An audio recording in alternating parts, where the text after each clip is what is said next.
A little over a year ago, I made a video called 10 Things to Consider Before Buying a Wood Stove. This video is going to be a follow-up to that, and we're going to talk about what size wood stove to pursue once you have decided that wood heating is for you. Now, I do not work in the hearth industry at all. I don't sell wood stoves. I'm just a user of wood stoves. So what I'm going to share with you is my experience and my opinion based on working with different size wood stoves in different home settings. I'm not sponsored by any of the manufacturers of the different stoves that I'm going to talk about. Now, before we get into actually talking about the performance and how to choose a size wood stove, let me just break down the way that I categorize them. And this is just my opinion on the size of stoves. You may see different opinions out there, but I consider a small wood stove anything with a firebox that is smaller than 2 cubic feet in volume. A medium stove is going to have a firebox between about 2 and 2.6 cubic feet in volume. And then a large wood stove is going to have a firebox from about 2.6 cubic feet up to about 3.2 or 3.3 cubic feet in volume. And then an extra large wood stove is going to have a firebox that is larger than 3.3 cubic feet in volume. Now, if you look at manufacturer literature, they're going to tell you that a small wood stove generally is going to heat up to about 1,000 square feet. A medium wood stove is going to heat up to about 2,000 square feet. And then a large wood stove, depending, is going to heat up to 2,200 to 2,500 plus square feet. But before we move forward into actually discussing how these different size units perform and how they actually heat in the real world setting, we need to address the fact that the size of the wood stove you select may be governed by clearances to combustibles, and you need to keep clearances to combustibles in mind throughout the entire process of choosing a wood-burning appliance. For a wood-burning fireplace insert, those clearances of concern are usually the distance from the top of the unit to a combustible mantle, the distance from the side of the unit to a combustible side facing, and then the distance from the face of the door opening to the edge of the hearth.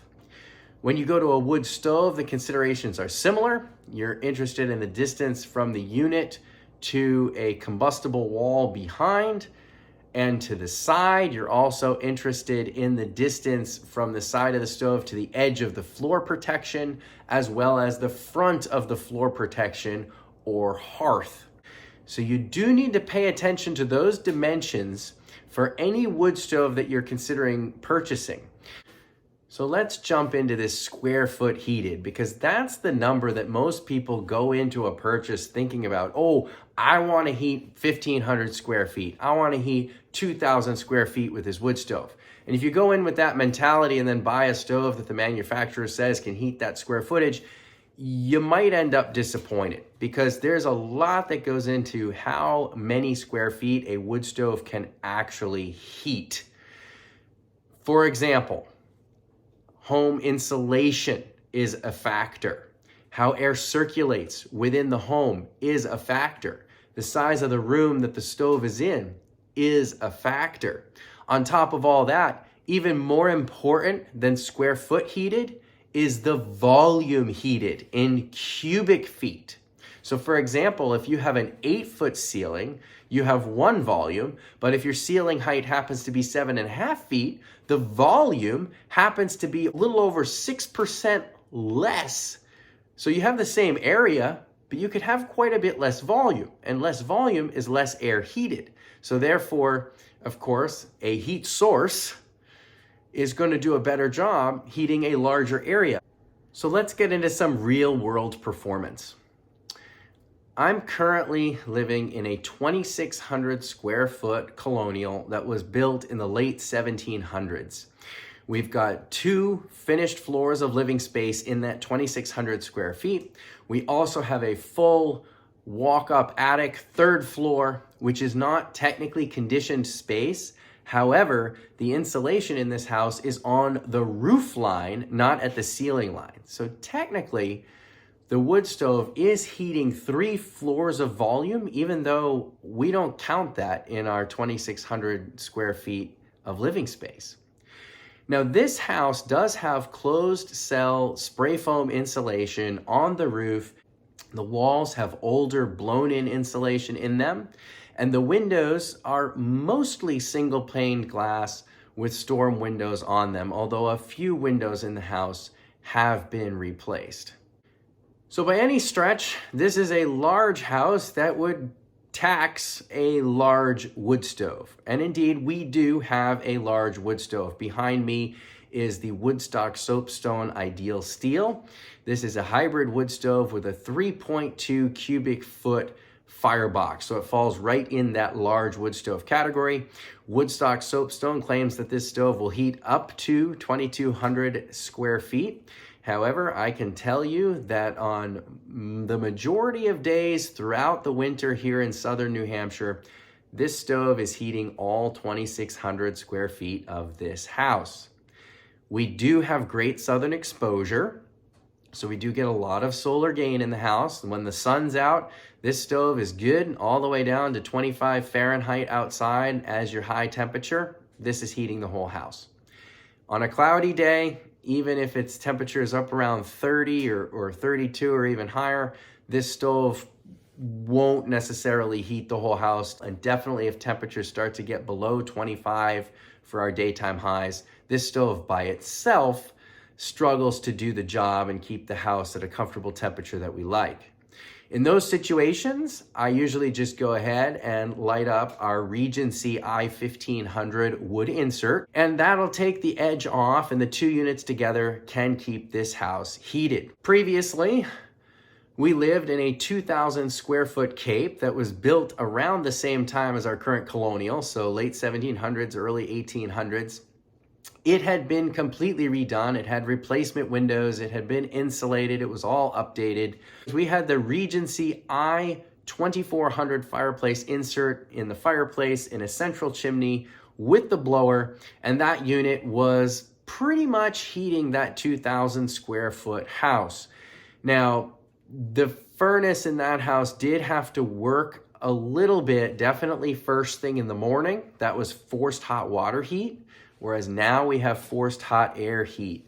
And I think that that is one big advantage with the wood stove, because I can set the HVAC fan to run without the furnace firing. So I actually have our HVAC fan set to run for 5 minutes every half hour to circulate air in the house. And that really is what's making the difference, enabling this stove to heat this house by itself, because that air is getting circulated through the house. In our other home, when we had the forced hot water heat, we didn't have that advantage. You had to rely on little fans to kind of move the air around from the living room where the insert was to other areas of the house. I will say that for that Regency i2400 to be heating 2,000 square feet, that's punching right as advertised. You know, a unit like that's going to do anywhere between 1,000 and maybe 2,200 square feet. So aside from the area heated, the other factor to think about very carefully when you're selecting a wood burning appliance is the burn time that you want. Now, when manufacturers rate burn time, sometimes they're giving you a realistic number that's based on a hot reload. And just to define terms here, I consider a hot reload to be when you can open the stove, rake around the coals, and just put another load of cordwood in there, and the fire will take off and get going. You don't need to start it with kindling. You don't need to light a match. You don't need to encourage it with bellows or anything like that. You just rake the coals, load in a fresh load of wood, and it'll take off. That's a hot reload. So some manufacturers are honest, and they'll give you a hot reload time as their rated burn time. Others are going to give you burn time as the time when the last ember goes out.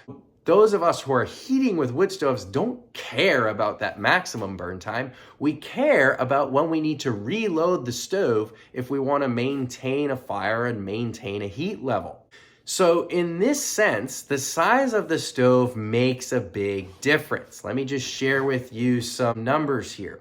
So this Woodstock soapstone has a 3.2 cubic foot firebox, and it'll burn, in my experience, between 11 and 14 hours for a hot reload. And that is right in line with what Woodstock soapstone claims for this stove. In fact, it will go longer than that. You can hot reload this at 16 hours and do just fine very often. In terms of a last ember going out, I've actually, with a little kindling and some encouragement, got this stove going after 24 hours and even 30 hours from remaining embers. Regency i2400 was generally in the 8 to 10 hour time frame in terms of getting a hot reload out of it, and then you get another hour or two more until the last embers are burned out. Regency advertises a 10-hour burn time on the i2450. I say that's pretty accurate, pretty reasonable. You can do a hot reload at that amount of time. That unit has a 2.3 cubic foot firebox. So you notice here, there's a difference, right? You step down in firebox size, you step down in burn time. There's also a difference in combustion technology. The Regency i2400 and 2450 are purely non-catalytic units, so the fire needs to burn a little bit hotter in the firebox in order to be burning cleanly for emissions, whereas this stove here is a hybrid. It does have some nice secondary combustion going on there in the firebox, but this stove also relies on a catalytic combustor to clean the emissions. Finally, we'll talk about my small insert, which is in the other room. That's the Regency i1500. That unit has a 1.3 cubic foot firebox, and hot reload time is generally 2 to 4 hours, and that's about it. Last ember goes out somewhere between 5 and 8 hours. So that unit is not going to burn overnight. And I would say in general, what I consider a small wood stove, you start stepping down below that 2 cubic foot firebox, you may not get that to burn all night, or you may not get that to burn all day when you're out at work. Just to make this a little more interesting, take a look at this data plotted up here. So I took these numbers for the stoves that I have, and as you look at the data points there, the average hot reload time is in the middle, and then you're just seeing the range of what I mentioned. And you'll notice this is a nice linear trend, even though we have different combustion technology for these stoves. And so what that says is that these stoves are burning fuel at about the same rate, at least the way that I'm running them. And I'm running them generally nice low burns like we're seeing in the Woodstock soapstone behind me. Now, as we look at this data, you'll notice that for a 24-hour burn, we're gonna need about 6 cubic feet of firebox volume. Now, where am I getting that from? Well, if you can see here at 3 cubic feet, we get about a 12-hour hot reload time. So that's about 6 cubic feet for a 24-hour period. You can't actually put a full 6 cubic feet into a wood stove because, of course, firewood's all different shaped pieces, all different sizes. But let's just say in 24 hours, you burn 5 cubic feet. That means in a week of full-time burning, you'll burn 35 cubic feet. A cord of firewood is 4 feet by 4 feet by 8 feet, or 128 cubic feet, which means that in a week's time, you would burn around 1/4 of a cord. And I can tell you, based on my experience with the Woodstock Soapstone Ideal Steel, my experience with the Regency i2400, that is exactly what I burn in a week, is right around 1/4 of a cord through these stoves. The point here is you can load your stove 3 times a day with a 2 cubic foot firebox. You can load it twice a day with a 3 cubic foot firebox. And if you have something smaller than 2 cubic feet, you're going down to that 1.5 cubic, or like my Regency i1500, 1.3 cubic feet, you're going to be loading that, every 3 to 4 hours if you want to keep a fire going. So if you're not going to be home or you want it to burn all night, don't get a small stove, unless of course your space and your clearances dictate that you have to. So just to sum things up here, the size wood stove you choose is going to be dictated by your clearances to combustibles first and foremost. After that, in general, I would recommend a medium stove or bigger, personally, if you want it to heat a typical 1,500 square foot to 2,000 square foot house. If it's any bigger than that, just get a large stove, as long as you've got a big room to put it in. If you don't have a big room to put it in, do not get a stove that's too big, because you will not be able to sit in that room at all. Even if you've got a smaller home, if you want the burn time out of the stove, you're gonna need that bigger firebox to give you that burn time.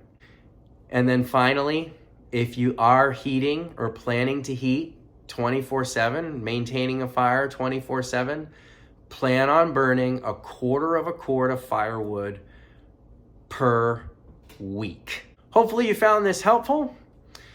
And hopefully, if you take the plunge and get a wood stove, you enjoy the nice warmth plus the view of the fire.